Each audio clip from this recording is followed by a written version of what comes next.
కేసీఆర్ హయాంలో మూసీ అభివృద్ధిపై నేడు BRS party power point presentation ఇవ్వనుంది. బీఆర్ఎస్ వర్కింగ్ ప్రెసిడెంట్ కేటీఆర్ ఆధ్వర్యంలో పవర్ పాయింట్ ప్రజెంటేషన్లో కాంగ్రెస్ ప్రభుత్వం చేపట్టిన మూసీ సుందరీకరణ ప్రాజెక్టును బీఆర్ఎస్ హయాంలో చేసిన అభివృద్ధిని వివరించనున్నారు. ఇక మూసీ ప్రాజెక్టు పేరుతో నివాసాలు కోల్పోతున్న వారికి మద్దతుగా ఈ ప్రజెంటేషన్ ఇస్తున్నారు.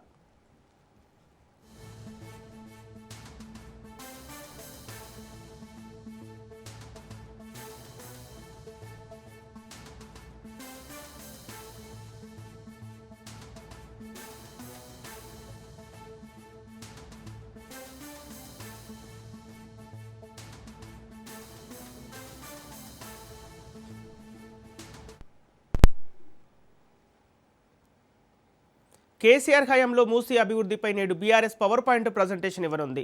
బీఆర్ఎస్ వర్కింగ్ ప్రెసిడెంట్ కేటీఆర్ ఆధ్వర్యంలో పవర్ పాయింట్ ప్రజెంటేషన్లో కాంగ్రెస్ ప్రభుత్వం చేపట్టిన మూసీ సుందరీకరణ ప్రాజెక్టును బీఆర్ఎస్ హయాంలో చేసిన అభివృద్ధిని వివరించనున్నారు. మూసీ ప్రాజెక్టు పేరుతో నివాసాలు కోల్పోతున్న వారికి మద్దతుగా ఈ ప్రజెంటేషన్ ఇస్తున్నారు. ఇక ఇదే అంశానికి సంబంధించి పూర్తి డీటెయిల్స్ మా ప్రతినిధి సైదులు లైవ్ ద్వారా అందిస్తారు. సైదులు చెప్పండి, బీఆర్ఎస్ పార్టీ అంటే మూసీ సుందరీకరణపై అంటే కేసీఆర్ హయాంలో జరిగిన అభివృద్ధిపై ప్రజెంటేషన్ ఎందుకు ఇవ్వబోతుంది? ఇప్పటికే అధికార కాంగ్రెస్ పార్టీ కూడా ప్రజెంటేషన్ ఇచ్చింది. అసలు ఏం జరుగుతుంది?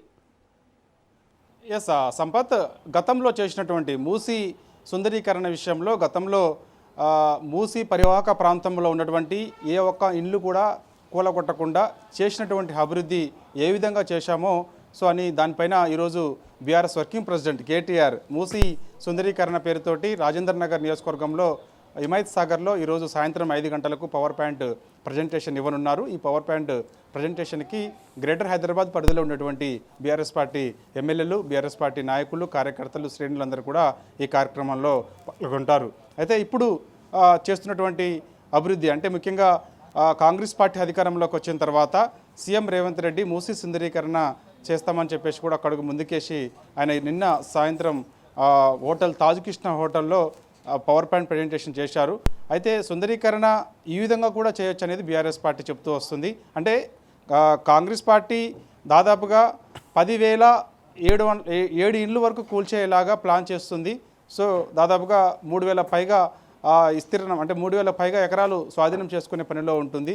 కాబట్టి గతంలో మేము ఏ ఒక్క ఇండ్లు కూడా కూల్చకుండా అభివృద్ధి చేశాము మూసీ సుందరీకరణకు సంబంధించి. సో ఇప్పుడు ఎందుకు మరి అదేవిధంగా అభివృద్ధి చేయొచ్చు కదా, సుందరీకరణకు మేము వ్యతిరేకం కాదు అని బీఆర్ఎస్ పార్టీ అంటుంది. కాబట్టి గతంలో ఏ విధంగా అయితే ఎస్టీపీ ప్లాంట్లు నిర్మించి ఆ ఎస్టీపీ ప్లాంట్ల ద్వారాగా ఈ యొక్క మూసీ వాటర్ను శుద్ధి చేసి తిరిగి మళ్ళా మంచినీళ్లను మూసీలోకి వదిలిపెట్టాము, తద్వారా అవి మనకి నల్గొండ జిల్లా వరకు కూడా స్వచ్ఛమైన నీరు వెళ్ళేది.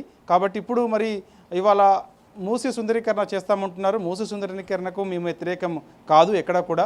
కాకపోతే మూసీ పరివాహక ప్రాంతంలో ఉన్నటువంటి వారి అందరి ఇళ్లకు మార్క్ చేస్తున్నారు, బఫర్ జోన్ గుర్తిస్తున్నారు. అసలు బఫర్ జోన్లో ఎన్ని ఇండ్లు ఉంటాయో కూడా స్పష్టత లేదు.